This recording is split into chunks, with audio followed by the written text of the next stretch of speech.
Hello, everyone, and welcome back to Short Hops with manager Kevin Hooper. Short Hops is a weekly program that gives you, the fans, the opportunity to ask the Wichita Wingnuts skipper questions about the Wingnuts, baseball or sports in general, or just ask some questions about Kevin's wisdom. This week we have a very interesting show for you, as Kevin is going to talk to us about some of the big moves that the team made just prior to the trade deadline.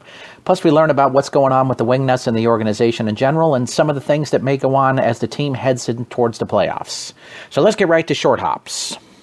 So we want to welcome back manager Kevin Hooper. Kevin, thank you for joining us again this week. I just want to get a little updates from you on moves that you made over the last 4 or 5 days. It was a busy weekend, I know, for you. So tell me a little bit about, first of all, Brent Cleveland comes in before you reach the trade deadline. Tell me a little bit about how he came back to the club.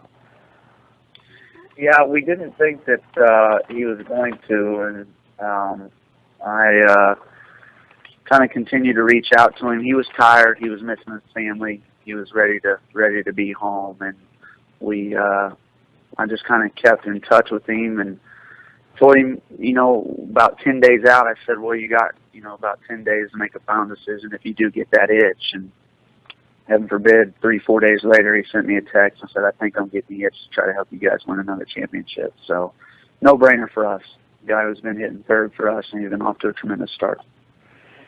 Now, you made a deal this last weekend that's sent David Espinosa to St. Paul. You brought in Alex Sogard. Were you looking that you just needed an additional left-hander coming into the playoffs? Yeah, with what we had with Nazario, he was scuffling a little bit. We ended up letting him go at the deadline, so we needed another left-hander. I'd gotten some good reports on Sogard and what he brought to the table, and it was tough to trade Espinosa, no doubt about it. But we had the 6 veterans with Link on the DL, and going into a playoff situation to have a Richmond in the Link 1-2, that's going to be tough to beat, and pitching wins. So we decided we were going to go that route, and we get a player to be named later after the season also. The 2 guys that you brought in, is it Dave Idle? Is that the way you would say his last name? Derek, yeah. Derek Idle, yep. Yep. And Robert Mosbach. Tell me a little bit about what you're seeing as roles for them on your team.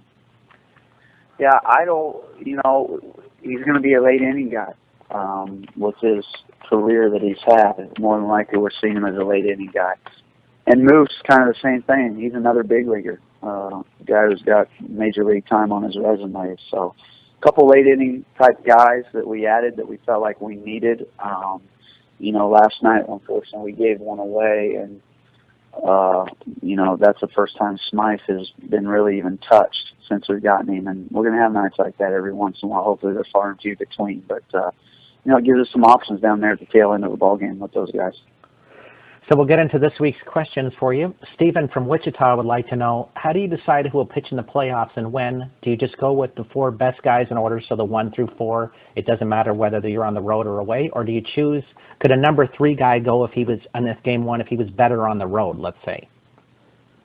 No, I don't look at really the home road. I look at our best option. It's kind of how we do it. And like I mentioned earlier, to have a Richmond and a Link 1-2, and then you're probably looking at a Brown game 3, and more than likely a Van Skyke game 4. So some pretty good experience. Those last 2 guys, actually last 3 with Link, a lot of experience in a wingnut uniform. And we're going, I think if we can get there, we would probably pitch Richmond game 1. We still got to seal this thing up. We're up 3 with 7 left, and I'm ready to get this over with as quick as we can. But if we're fortunate enough to make the playoffs, we decided we'll go Richmond game 1 because we think he'll bounce back because Link's had a couple elbow issues throughout the year. We would throw him game 2.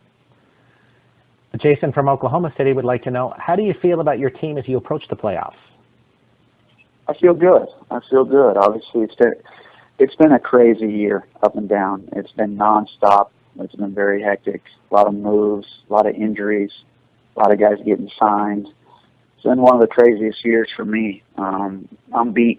I couldn't wait for the deadline Friday, because that kind of means, the working side of things, making moves, is over with. Your roster's set for the final 10 days going into the playoffs. So that's kind of a breath of fresh air for me.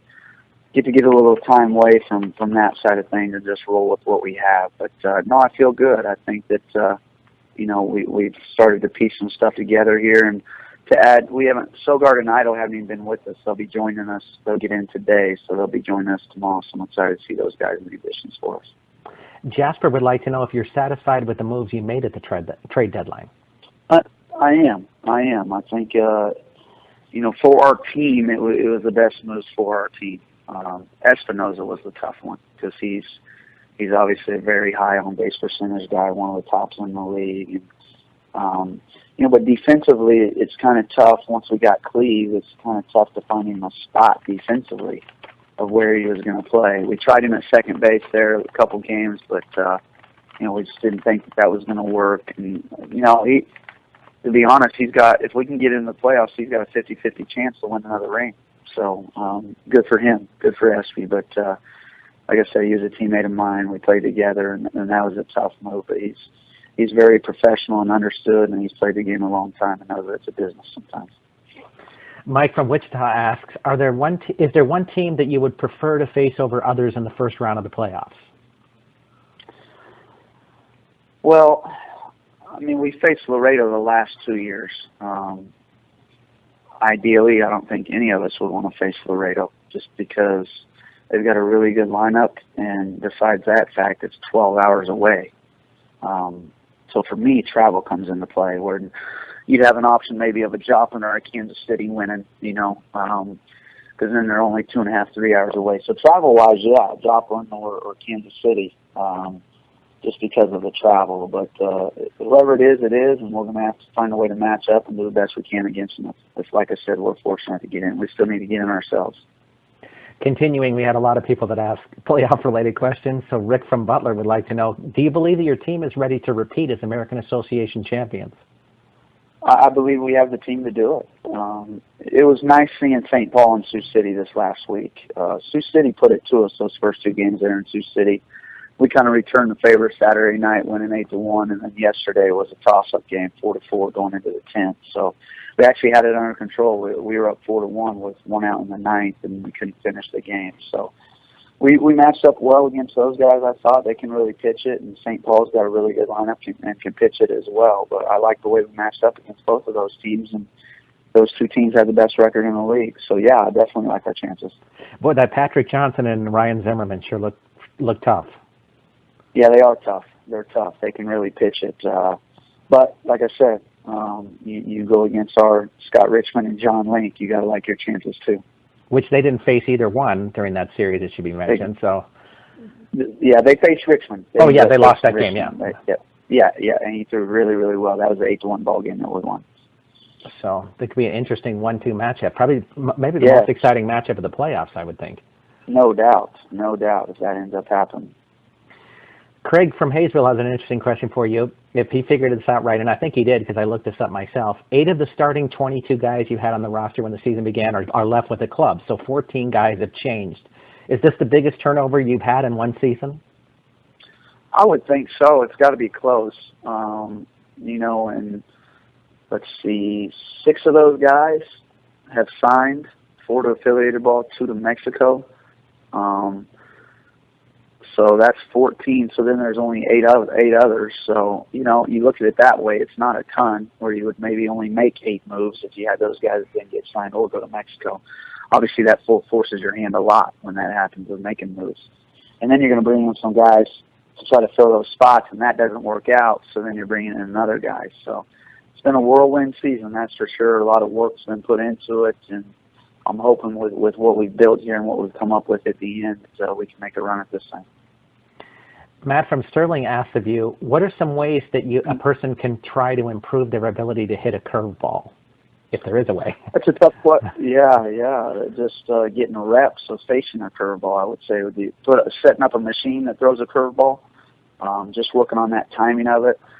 I know we do underhand flips, sitting on a stool. When we flip the guys getting loose, you can also kind of throw a ball overhand and bounce it on its way to the hitter, and that kind of slows the ball down, which is a good drill that we work on for off-speed pitches. Interesting. Those are good tips for you out there.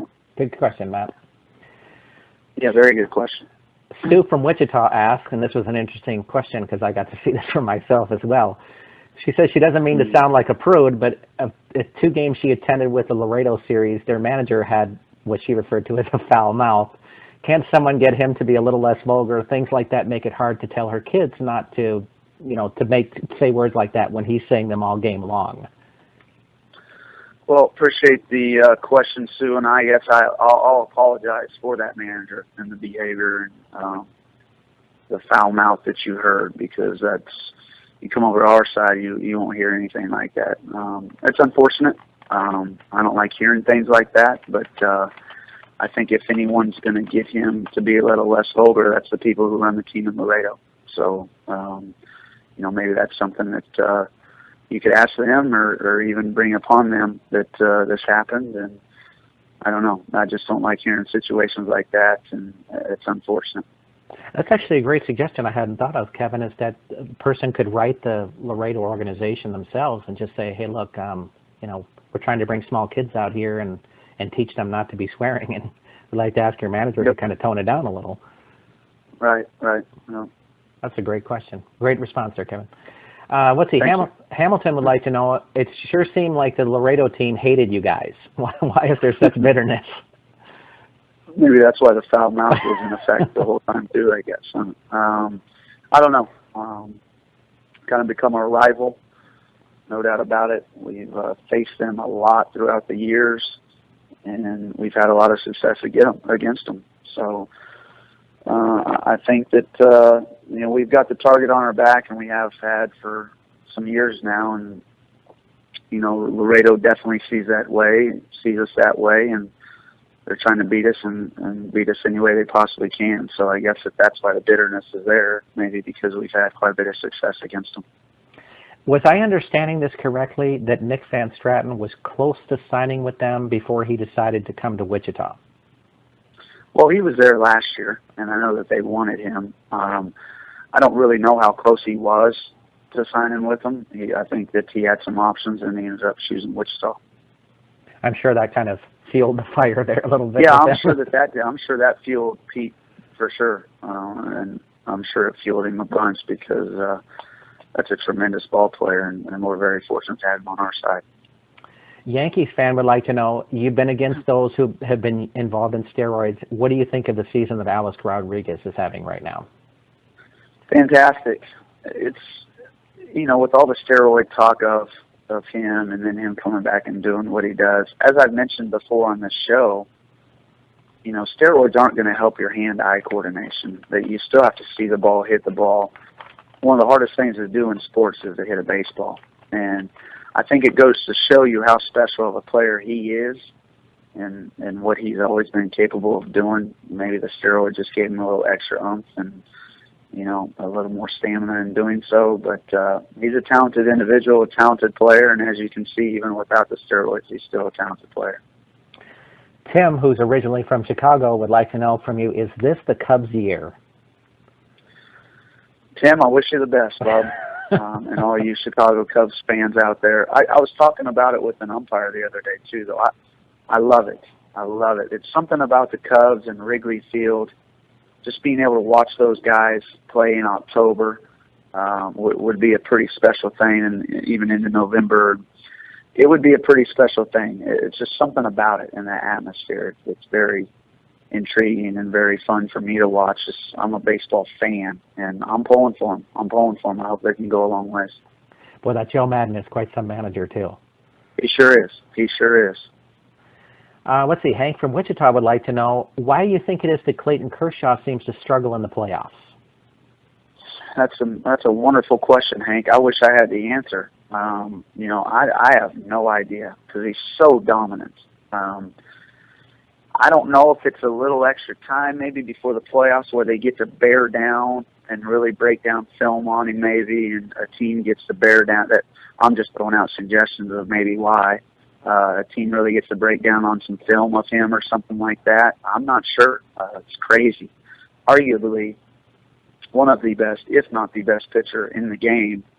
And as you said, it's been well documented how he struggled in the playoffs. But I'm not sure. I'm not sure what the deal is there. That's an interesting question and something that's tough to figure out for sure for everybody, and I'm sure Clayton himself. I believe that you had talked to me about this earlier in the season about playoff baseball in general, and that because you're kind of locked into this longer series, it gives you more time to start analyzing a team and their pitching tendencies and the way hitters react, that as opposed to a team's coming through for a 3-game series and you got to start prepping even for the next one at that point. Do you think that's playing a kind of a bigger role in this, maybe? Yeah, and I think that kind of goes with what I just stated, that, you've got a little more time to bear down on one team and one pitcher at a time, day by day. And whereas when you're in the middle of the season, you're in that routine, like you said, where it's just maybe 3 games, then you're on to the next. 3 games, you're on to the next. So, and that could quite possibly it. Like I said, I'm sure Clayton would like to figure it out and hopes that things are going to change for him in the future when it does come to the playoff situation. Mike, the Rockies fan, says he's a big Rockies fan, but he can't figure out why the team can't win. Any advice on what you would do if you were manager? I'm not sure if I have a whole lot of advice. I always say you got to have good players to be a good manager. So, maybe it's the players that's going on there. And the trade with Tulo, that was tough because he's only worn that uniform, and it's weird to see him out of that uniform. But I think that if you're managing that ball club, you got to do what you can do and deal with what you're dealt with and the players that you have and get the best of the ability out of them that you can. So I wish you the best of luck, Mike, as a Rockies fan. Hopefully they can get that thing turned around for you. I know that I had read earlier in the season for Mike, and I don't know if he's seen this as well, but that they had decided, even though the team needed some improvements, that they thought it was due to injuries from last season, so they weren't going to make any, and they were just kind of ride with their guys that were coming back. So didn't really give Walt Weiss a lot to work with there, from that standpoint. Right. Absolutely.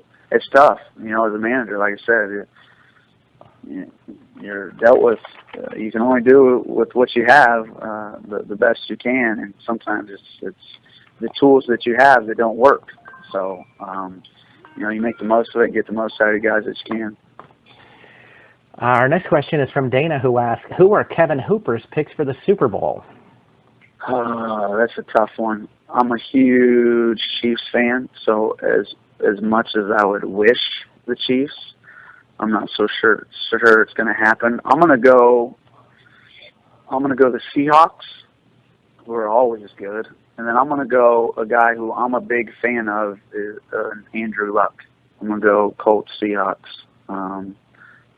That would be a fun little matchup. So we'll see. I'm going to go Colts Seahawks. 2 quarterbacks that came out of the same draft, so that would be interesting. Yes, absolutely. Absolutely interesting. Jimmy from Wichita would like to know, he watches a lot of foul balls that seem to go up into the box area directly behind home plate, so like the press box area, I'm assuming he's talking about. Why is the screen slanted the way that it is? It seems like everyone has a screen that's straight up and down at their ballpark. I don't know if you know the answer to this, but we'll leave it out there to find out. Yeah. Robert, do you think Jimmy's saying most of them go straight up and down and ours is slanted? Yeah, I think what he's talking about, I think he's talking about the screen behind home plate kind of slants upwards so balls can make it into the press box or where the media people are or something. Right. Mm-hmm. But if you notice at other ballparks, it's kind of a straight up and down screen, so it doesn't, the foul balls don't go the right way. I don't know. This is an interesting question, I guess he's asking. I don't even know if you know the answer to that. I don't know, I don't know if I can. That's kind of out of my realm, I guess, as a manager. That might be a Josh Robertson or the city of Wichita question. I'm not sure. I know a lot of them are slanted like that, obviously, so the ball can roll back down. But a lot of them are straight up and down, where if it just hits, it drops straight down. So I'm not sure if I have the answer to that one, Bob. I think it's just the way that ours is set up and the way they've done it at Lawrence Dumont Stadium. We'll have to thank Lawrence and Dumont because they might be the people behind that originally. Right. So, Mary from Hayesville says that she got the opportunity to meet Steve Root a few days ago and would like to know what it's like having him as your owner. I couldn't ask for a better group of owners than we have, and the 3 guys we have. Obviously, Steve Root, the majority, and then Nate Robertson and Gary Osterman. But Steve's a top-notch individual who is pretty much at every game, supports our ball club, thick and thin, and like I said, I can't say enough about the man, and I couldn't ask for a better ownership group than what we have, because they're tremendous. I see him at the office all the time, and his heart's in it. He loves it. He loves Wingnuts baseball, and you couldn't ask for a better man to support your ball club and to like I said, be there every single night where the guys can see him, see his face, know that he's there, know that he's pulling for the guys. He's a phenomenal guy for sure. Phenomenal. Alec from Wichita would like to know, what's the craziest minor league baseball team name you've ever heard of? There's some crazy ones out there. I mean, I think that there's some new ones too. The Flying Squirrels. That's got to be. Wow. That's got to be one of, mine, for me, one of my favorites, and maybe an odd one, has always been the Biscuits, the Montgomery Biscuits. Montgomery Biscuits. Yeah, and that one's been around a while too. I think that that's kind of an odd one, and possibly one of my favorite ones. So, that's kind of where I'm at, and what some of the names that I'm going with. There are some names out there that definitely aren't intended to inspire fear. That's for sure. So. Yeah, exactly. Our last question is from Karen from Wichita, who would like to know, every time that she listens to the show, you always have nice things to say about everyone, it seems. Is there anyone that you don't like? And your mom must be very proud of you. She wanted to add to that, so I'll throw it out there. So. Well, I appreciate the question and, I guess, response to my politeness and whatnot. And I sent my mom the email when you sent me the question, and she was an awful proud mama too, and whatnot. So no, I don't. As you know, I'm a very professional person, very cordial, and I try to treat people how I want to be treated, and I think that's why I can pretty much get along with anybody and everybody. So I'm one of those guys, pretty easy to get along with. It's got to be something crazy for me to dislike someone or something. So not much of that out there in my world. I try to, like I said, give everybody a fair shake, and you hear a lot of things about a lot of people, but I don't make judgment on anybody until I'm around them and meet them face to face and can make my own judgment on people. So, but Karen, I obviously appreciate the kind words, and it's just something where I give my parents a lot of credit for the way I was raised, and it's just I guess the way my brain functions and how my heart is. That I'm a caring, giving guy, and keep things light and loose, and like to have a good time, and also have a lot of respect for others. I would like to add, Karen, and I know, only knowing Kevin for about a year now personally, probably the nicest guy that you'll ever meet. I think this isn't just that Kevin can't find things to say negatively about other people. He just isn't interested. And it's just a guy who's always looking out for the good and what he can see in people. So I would assume that for somebody to have Kevin to have something bad to say about him, they had to have really done something pretty crazy to have gotten to that point. So. Right. Well, I appreciate the kind words as always, Robert. I appreciate you joining us this week, Kevin, and I look forward to having you on the show next week. Thanks as always, and I look forward to next week again. We want to thank manager Kevin Hooper for joining us on Short Hops this week. If you have your own questions you'd like to ask the Wichita Wingnut skipper, please send them to us at askkevin@minorleaguesportsreport.com. That's askkevin@minorleaguesportsreport.com. Please have your questions to us by Friday at midnight so we can give the Wingnut skipper a couple of days to review those questions before we record our program on Monday morning. We want to thank you for joining us this week. We look forward to seeing you next week. I'm Rob Pannier, the managing editor of the Minor League Sports Report, and we'll see you next week